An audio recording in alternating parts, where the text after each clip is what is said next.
ଝିଅମାନେ ତାଙ୍କର ବିୟାକୁ କଣ କହିଥାନ୍ତି? ପୁଣି ଥରେ ଝିଅମାନେ ତାଙ୍କର ବିୟାକୁ କଣ କହିଥାନ୍ତି?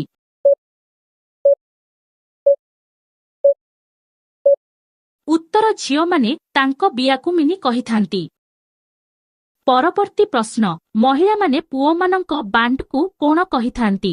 ମହିଳାମାନେ ପୁଅମାନଙ୍କ ବାଣ୍ଡକୁ କଣ କହିଥାନ୍ତି?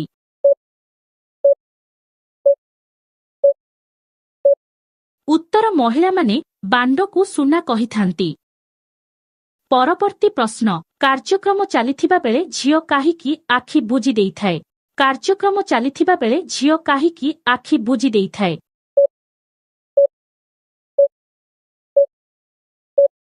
ଉତ୍ତର ଗିହାଗେହିର ଅଧିକ ମଜା ନେବା ପାଇଁ। ପରବର୍ତ୍ତୀ ପ୍ରଶ୍ନ ଗେହିବା ବେଳେ ମହିଳାମାନେ କେଉଁ ସମୟରେ ହସି ଦେଇଥାନ୍ତି?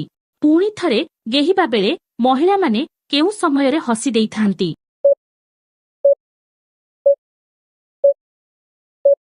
ଉତ୍ତର ତାଙ୍କ ମିନିରୁ ପାଣି ବାହାରିଗଲେ ମହିଳାମାନେ ହସି ଦେଇଥାନ୍ତି। ପରବର୍ତ୍ତୀ ପ୍ରଶ୍ନ ମହିଳାକୁ କେଉଁ ସମୟରେ ଜୋର ଜୋରରେ ଝଟକା ଦେଇ କରିବା ଉଚିତ? ପୁଣି ଥରେ ମହିଳାକୁ କେଉଁ ସମୟରେ ଜୋର ଜୋରରେ ଝଟକା ଦେଇ କରିବା ଉଚିତ?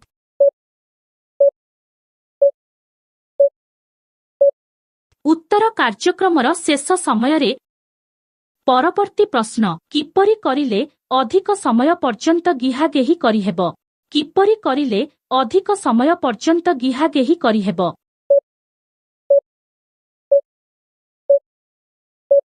ଉତ୍ତର ପୋଜିସନ ବଦଳାଇ ବଦଳାଇ କରିଲେ ଅଧିକ ସମୟ କରିହେବ।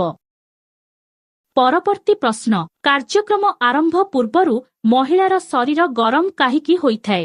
କାର୍ଯ୍ୟକ୍ରମ ଆରମ୍ଭ ପୂର୍ବରୁ ମହିଳାର ଶରୀର ଗରମ କାହିଁକି ହୋଇଥାଏ?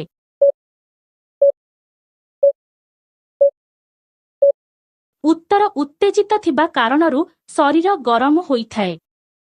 ପରବର୍ତ୍ତୀ ପ୍ରଶ୍ନ ମହିଳା କୋଣ କଲେ ପୁରୁଷର ବାଣ୍ଡ ଶୀଘ୍ର ଠିଆ ହୋଇଯାଇଥାଏ? ପୁଣି ଥରେ ମହିଳା କୋଣ କଲେ ପୁରୁଷର ବାଣ୍ଡ ଶୀଘ୍ର ଠିଆ ହୋଇଯାଇଥାଏ?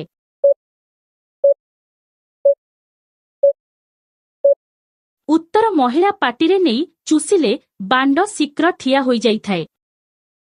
ପରବର୍ତ୍ତୀ ପ୍ରଶ୍ନ ମହିଳାର ବିୟାକୁ କେମିତି ଆଉସିଲେ ତାଙ୍କୁ ଅଧିକ ମଜା ଆସିଥାଏ? ପୁଣି ଥରେ ମହିଳାର ବିୟାକୁ କେମିତି ଆଉସିଲେ ତାଙ୍କୁ ଅଧିକ ମଜା ଆସିଥାଏ?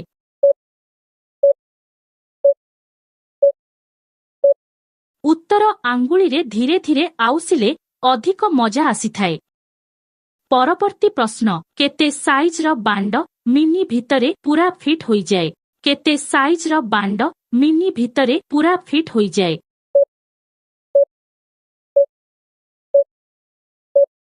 ଉତ୍ତର 5 ଇଞ୍ଚିର ବାଣ୍ଡ ମିନି ଭିତରେ ପୁରା ଫିଟ୍ ହୋଇଯାଏ।